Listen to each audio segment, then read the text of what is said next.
know about the extent of the fraud, if there's fraud or not. You don't know. You have no idea. You saw people who were dark-skinned, I guess you're saying being harassed, and you want to say something to make it look good for the people that support you, your base. That's an ineffective leader.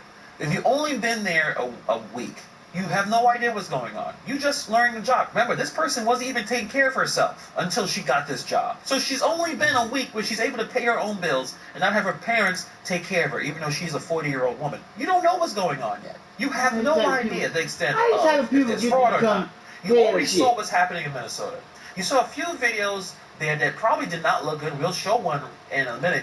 That there's issues happening in this situation. So the idea that you want to protect the providers, well, we'll protect the taxpayers. But this is why I think Seattle is going to have a pretty terrible 4 years. This is the level of ineffective, emotional leadership that doesn't really help anything. It just makes things worse. Yeah, I think the fear in the Somali community is real. The fear in immigrant communities are real, so we're taking that very seriously. Wilson, who's been on the job for a week, says she's not convinced there was more to the story. Sontag said he's seen enough to believe an audit of state funding of daycare centers is necessary, given allegations in Minnesota, Ohio, and Washington. Well, there are questions, and I'm not saying they aren't answerable, but you don't know until you get the answers. Along those lines, have you asked anyone to follow up on the fraud claims, either to the Department of Immigrant and Refugee Affairs or SPD? No. So there's, as far as you're concerned right now, there's no reason to suggest there's any sort of fraud? This whole issue is not really about fraud, right? It's about dividing and conquering. It's about making an immigrant community a target, right? There's no reason to assume based on the identity of a daycare operator that their small business is doing anything wrong. You see that emotional reaction that she put there? She was upset. She was already upset. And that's usually what happens when you have someone who is emotional instead of logical explanations. So when a mayor says this isn't really about fraud, before any investigation, they're not being cautious. They're being dismissive. And that's what bothers me. And that's what bothers a lot of people. No one said the fraud definitely happened. No one said that every daycare did something wrong. All people are asking for is to look and audit, looking at the paperwork, looking at the receipts, looking at the numbers. That is not an accusation. That is just basic adult responsibility. And the wild part about all this is, if there's no fraud, an audit actually protects honest daycare workers. It clears their names. It shuts everyone up. But when leadership even refuses to check, now people will start asking worse questions. This is where optics takes over reality. Katie Wilson is framing this as some kind of moral issue instead of a management issue. And those are not the same thing. You can care about immigrant communities and still verify where taxpayer money goes. You can walk and chew gum at the same time. Those two things are not enemies. They're supposed to work together because we've seen this movie already. In Minnesota, leaders said the same things. Don't question anything. Be careful how this looks. Let's not jump to conclusions. And years later, millions blew up. So when you hear this isn't really about fraud, all I hear is, I don't want to open up this box. And when you don't open this box early, someone else opens it later, and it always gets uglier. Too much attention is in Minnesota, so I probably shouldn't open up a fraudulent operation there, but Washington looks pretty good because they're not checking. Let me go there.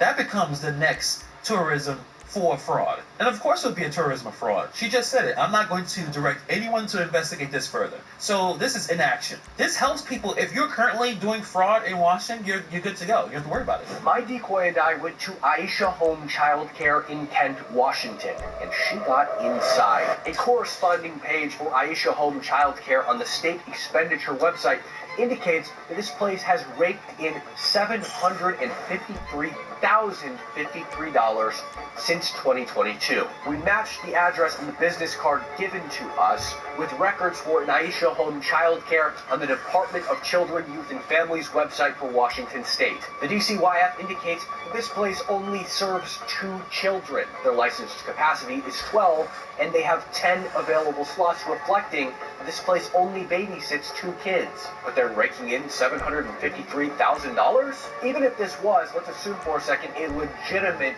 daycare business that's only serving 2 children, there is no world where the government should be giving almost $1 million or $750,000 in subsidies to this place. On the inside, my decoy did see children. If this could potentially be a legitimate them so much money, even if they were a legitimate daycare business. I mean, just look at the first figure.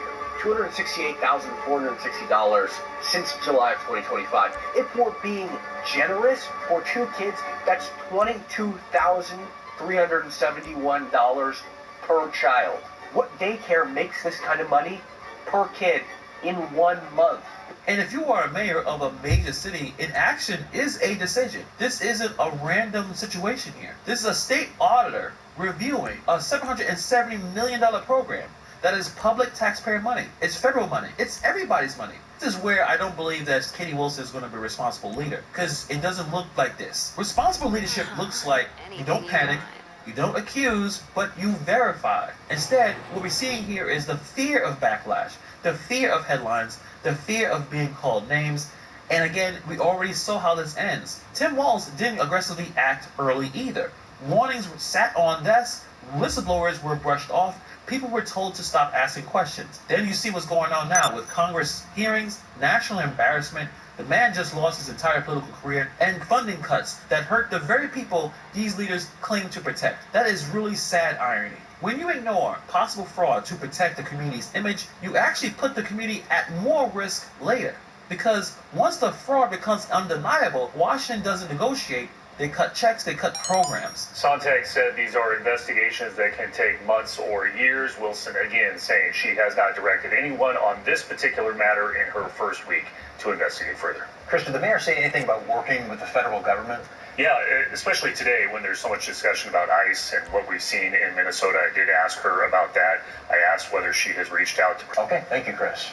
That brings us to our KOMO Pulse poll. Scan the QR code on screen to participate. Tonight we're asking, should an independent auditor be appointed to investigate potential fraud in our daycare system? Here's a live look at the results. Right now, most people responding, 97% say yes, just 3% say no. So you see right there, even the people who are watching this program and went on this website to do a poll understand that there should be some more investigation.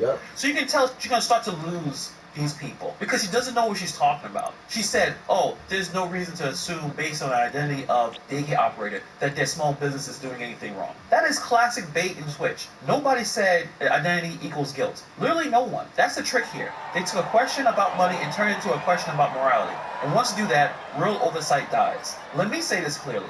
Audits do not assume guilt. Audits assume nothing. They exist because systems are failing. People cheat. Some people lie on paperwork. And incentives matter. That's why audits exist in every serious organization on earth. When a mayor frames scrutiny as an attack on identity, it shuts down discussions. It freezes action. And it sends a message, please don't ask questions. And that's what really hurts these communities. And that's why the AG had their strong words to say about, I guess, influencers or independent journalists, which is always a problem if you see a government trying to stop independent reporting. Run by Somalis in Washington are being harassed. Brown says the daycares are being targeted by, quote, unsubstantiated claims of fraud. He says, quote, showing up on someone's porch, threatening or harassing them isn't an investigation. Neither is filming minors who may be in the home. This is unsafe and potentially dangerous behavior. This all stems from allegations of fraud at Somali-run daycares in Minnesota. The Trump administration froze all child care funds to the state in response. Take a look at that. That's a problem because they're really attacking the messages instead of answering the claims. They're just saying, well, these are influencers, it's viral videos, it's just social media. The problem is the questions never came from YouTube or X. They came from auditors. They came from whistleblowers. They came from other states where fraud was proven in court. There's people in jail right now due to this situation. So pointing at influencers is always a distraction. They can talk about Nick Shirley, you can talk about other people. And also, you can criticize his style, you can criticize his methods, but videos didn't trigger Congress hearings. The evidence did. If leadership acted early, if the audits were apparent, if concerns were addressed head on, those videos wouldn't have gone nowhere. When you have this type of silence, it creates a vacuum, and the vacuum creates speculation, and then the speculation creates the outrage. So here we are right now. Transparency is not racism. Audits are not attacks, and asking questions is not hate. If everything is clean, an audit should prove it. If something isn't, ignoring it just makes it worse. This is not even ideology, it's just reality. And seeing how Katie Wilson is going to run things, it's just going to be more problems for the state of Seattle. So unfortunately, they voted for the problems. So it is what it is. But let me know what you guys think about this story in the comments below. Thank you for taking the time. Play it.